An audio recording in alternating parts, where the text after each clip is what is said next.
तो आज हम लोग पढ़ने जा रहे हैं company orientation toward market place. तो इसका पहला टॉपिक है प्रोडक्ट कॉन्सेप्ट। तो आप लोग इमेज में देख सकते होंगे, एक सेकेंड।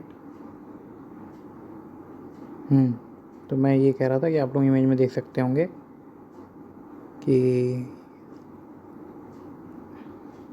जो हमारा पहला टॉपिक है वो ये है।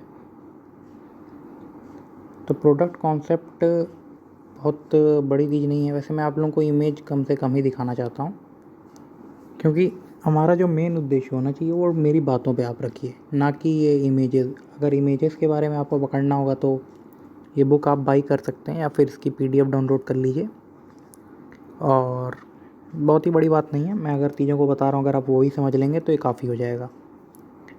तो प्रोडक्शन कॉन्सेप्ट क्या है? प्रोडक्शन कॉन्सेप्ट ये कहता है कि आप मतलब गिवन रिसोर्सेज में आप कैसा आउटपुट देते हैं। जैसे कि ये इकोनॉमिक्स का भी टॉपिक आप कह सकते हैं एक तरीके से। तो इकोनॉमिक्स वाले लोगों को थोड़ा आसानी होगी, वैसे आसानी सबको ही होगी। बात ये कही जा रही है कि जैसे मान लीजिए एग्जांपल के साथ दिया गया है कि चाइना में सबसे ज़्यादा पीसी बनते हैं। तो इसके पीछे का कारण क्या है कि उनके पास चीप लेबर है, चीज़ें उनके पास मौजूद हैं, तो वो आराम से बना सकते हैं उसको। और उसके बाद क्या है कि वो जब चीप लेबर पे अपना वो बनाएंगे, इसका एग्जांपल भी आपके पास होगा कि जैसे इंडिया में आपको इस समय पता चल रहा होगा कि कोरोना वायरस के बीच में इंडिया यूपी खासकर उसने क्या किया है कि जो लेबर लॉ थे उसमें काफ़ी कुछ रिडक्शन किया है। काफ़ी कुछ नहीं, 2-3 मुद्दों पे उन्होंने रिड्यूस कर दिया है, जिससे कि जो चाइना में कंपनीज थी वो हमारी तरफ आकर्षित हो जाएं।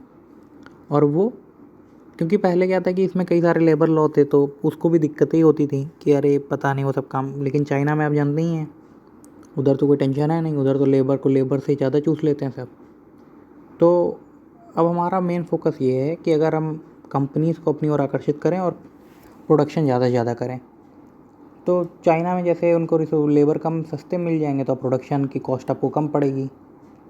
तो वही है, ये प्रोडक्शन कॉन्सेप्ट ये कहता है कि आपको ऐसी जगह पे अपनी कंपनी सेट करनी चाहिए जहाँ पर आपकी चीज़ें सस्ती सस्ती अवेलेबल हों, मतलब कि आप अपने रिसोर्सेज को फुल्ली यूज़ कर सकें।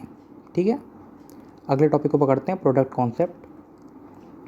प्रोडक्ट कॉन्सेप्ट ये कहा जा रहा है इस बार कि कई बार क्या होता है ना, जैसे कि अपना बच्चा सभी को प्यारा लगता है। तो इस बात का यहाँ पर ये रिलेशन है कि जैसे कई सारे मैनेजर जो कंपनी के होते हैं वो अपने सामानों को सोचते हैं कि बहुत अच्छा है, इससे अच्छा कुछ भी नहीं हो सकता। और अगर हम कुछ नया लाएंगे तो ये बल्कि लोग नए कस्टमर को आकर्षित नहीं करेगा, बल्कि जो पुराने वाले वो भी छोड़ के चले जाएंगे। तो ये एक तरीके का बेटर माउस ट्रैप है, जिसको बेटर माउस ट्रैप पॉलिसी कहते हैं। लेकिन ऐसी सोच हमें नहीं रखनी है कि हम अपने ही सामान से खाली, जैसे कि नोकिया ने किया था। एग्जांपल के साथ बताता हूँ कि नोकिया ने क्या किया था कि वो अपने कीपैड वाले कंप्यूटर मतलब मोबाइल पे बैठ गई थी कि भैया ये वाला अच्छा है और हमें एंड्रॉयड की ज़रूरत नहीं है। लेकिन अब सैमसंग और दुनिया ने समझ ली भैया एंड्रॉयड की वैल्यू, ये अपने ही सामान से प्यार करते रहे, कीपैड बढ़िया कीपैड बढ़िया। और उसके बाद आप जानते हैं क्या हुआ उनके साथ। तो प्रोडक्ट आपको बेस्ट से बेस्ट रखना है, ठीक है। अब इसके बाद आप देखिए सेलिंग कॉन्सेप्ट। सेलिंग कॉन्सेप्ट क्या कहता है कि आपको सामान बेचना तो है, लेकिन उसको बेचना इस तरीके से नहीं है कि आप जैसे किसी चीज़ को थोप दें। जैसे कई सारे आपने मार्केटिंग के लोगों को देखा होगा, मार्केटिंग क्या, सेलिंग नेटवर्क मार्केटिंग के लोगों को, जो जैसे आते नहीं है रोड टू रोड सेलर या फिर ऐसे जो होम टू होम सेल करते हैं सामानों को। पहले होता था, अब तो वैसे कम हो गया, अब तो अमेज़ॉन के डिलीवरी बॉय आपको ज़्यादातर दिखेंगे। तो उनकी बात नहीं हो रही, जो पहले जैसे मान लीजिए आके डोर टू डोर सेल करते थे।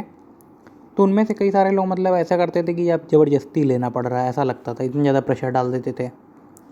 तो उससे क्या होता है कि एक तो आपके बारे में लोग गलत वो बताते हैं कि यार वो आएगा तो आप अपनी रूम मत खोलिएगा, ठीक है ना, आप समझ रहे हैं ना ये चीज़। तो आप ज़बरदस्ती फैलाएंगे किसी चीज़ को बेचेंगे तो वो लॉन्ग टर्म में सक्सेसफुल नहीं होगा। तो ये आपको नहीं करना है, आपको सही सामान सही तरीके से बेचना है, और तभी बेचना है जब उसको कोई ख़रीदने वाला हो, ठीक है ना। अब अगले टॉपिक पे चलते हैं, मार्केटिंग कॉन्सेप्ट क्या कहता है। मार्केटिंग कॉन्सेप्ट का इन्होंने बहुत ही अच्छा एग्जांपल दिया है। वो एग्जांपल ये है कि आपको वो सामान नहीं बेचना है, ठीक है ना। आपको अपने हिसाब से सामान नहीं बेचना है किसी को। जैसे मान लीजिए मुझे अगर ये जैसे आपको मान लीजिए मार्केटिंग किताब पढ़ना पसंद है, तो मैं आपको कोई मतलब साइंस की बुक ला के नहीं बेच सकता हूँ कि भैया आप साइंस की बुक पढ़िए। तो अगर मैं आपको साइंस की बुक बेचूंगा तो मैं गलत कर रहा हूँ। लेकिन मैं आपको मार्केटिंग की किताब बेचूँ जो आपको पसंद है, वो भी बेस्ट से बेस्ट, तब फिर बात मेरी सही बैठेगी, ठीक है। इन्होंने एक एग्ज़ाम्पल दिया है जो कि है रियल लाइफ में। जो डेल है वो अपने पीसी और लैपटॉप को अपने टारगेट मार्केट्स के लिए नहीं बनाता है, ठीक है। ये अगर आपको पढ़ना हो तो मैं आपको बता देता हूँ ये कहाँ लिखा है। ये आप जो लाइन देख रहे हैं ना, जो मैंने अभी मार्क की है, ये उधर इसने लिखी हुई है ऑलरेडी, ठीक है।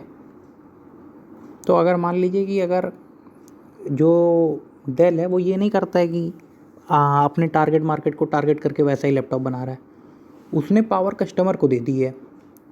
कस्टमर अब क्या करता है, वो अपने हिसाब से जाता है, वो डिज़ाइन चूज़ कर लेता है, जो उसको मॉडल पसंद आया उसने अपने हिसाब से सेट किया, फिर उसने उसको ख़रीद लिया।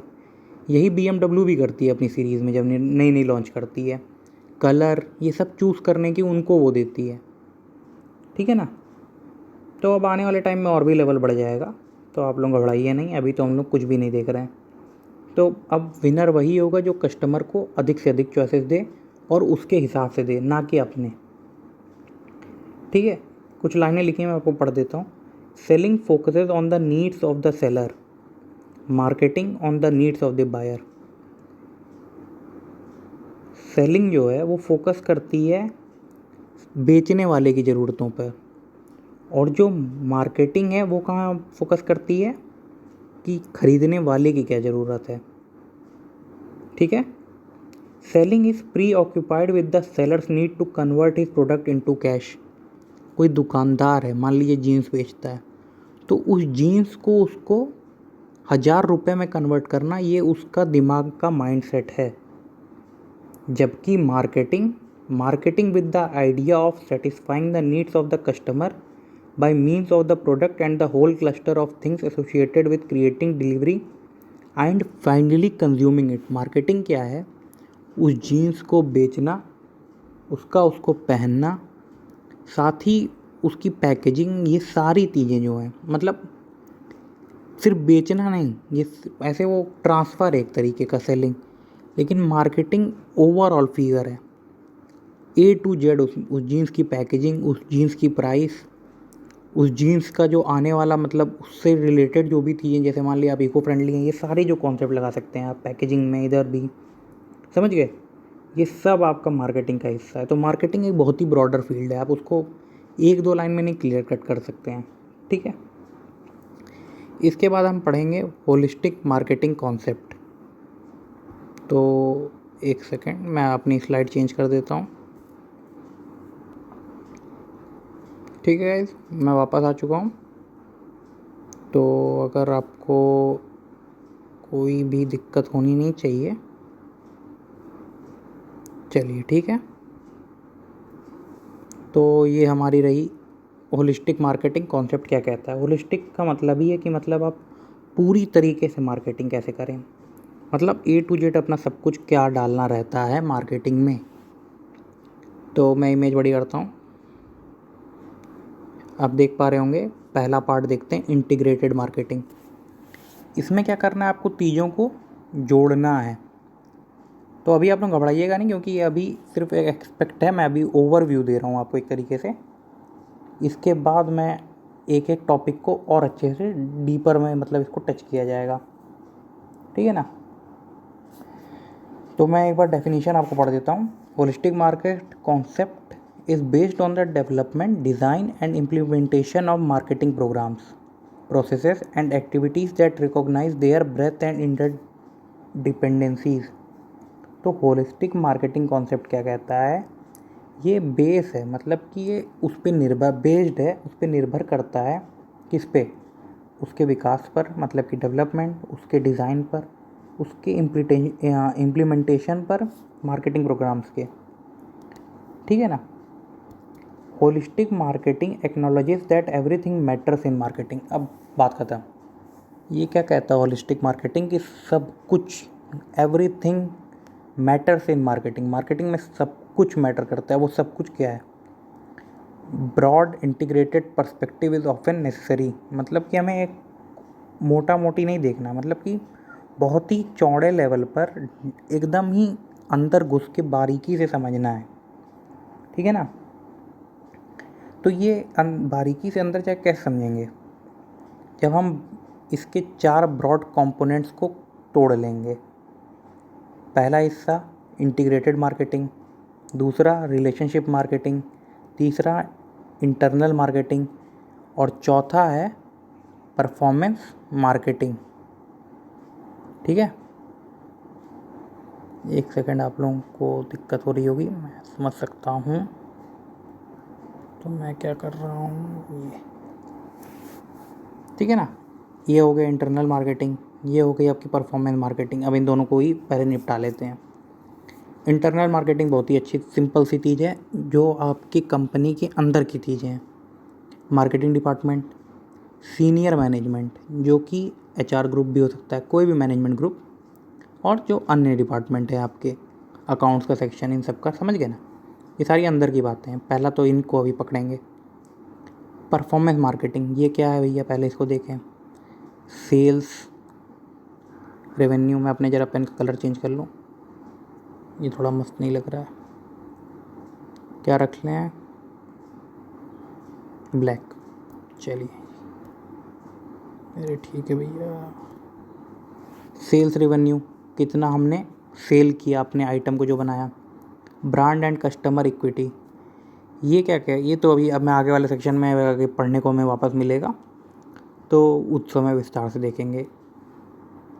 एथिक्स, ये भी हमें मॉरल वाली चीज़ें हैं कि हमारे एथिकल वैल्यूज़ क्या हैं। मतलब ये क्या, मतलब मॉरल वैल्यूज़ की तरह आप इसको समझिए।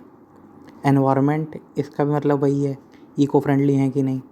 लीगल, गलत काम तो नहीं है। सोशल, लोगों के से रिलेटेड है कि नहीं, ठीक है। इंटीग्रेटेड मार्केटिंग को अब पकड़ लेते हैं। पहले इंटीग्रेटेड मार्केटिंग, इसमें क्या है? Price, channel, product and service, communication, 4 चीज़ें हैं। प्राइस हो गया, प्राइसिंग का भी एक बहुत आखिरी में चैप्टर मिलेगा। चैनल्स, मतलब कि क्या क्या माध्यम है जिससे आप इसका वो करेंगे प्रमोशन। प्रोडक्ट एंड सर्विसेज, क्या क्या दे रहे हैं। कम्युनिकेशन, यानी कि क्या आपका आदान प्रदान है उन चैनल्स के माध्यम से।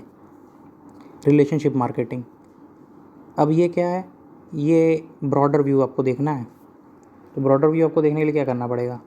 समझना पड़ेगा कस्टमर के साथ आपका रिलेशन कैसा है, एम्प्लॉय के साथ कैसा रिलेशन है, पार्टनर्स के साथ, जो मतलब कि अगर आपकी वैसी कंपनी है, सोलो एंटरप्रेन्योर नहीं है आप, तो आपके पार्टनर जो साथ में रहेंगे उनकी कहानी क्या है। और जो फाइनेंशियल कम्युनिटी है, मतलब कि आप जो सैलरी वगैरह दे रहे हैं, चाहे फाइनेंशियल पैसे से रिलेटेड कोई भी चीज़ें, ठीक है। होलिस्टिक मार्केटिंग की 4 होंगे, ब्रॉडर व्यू और इसके हर एक पार्ट।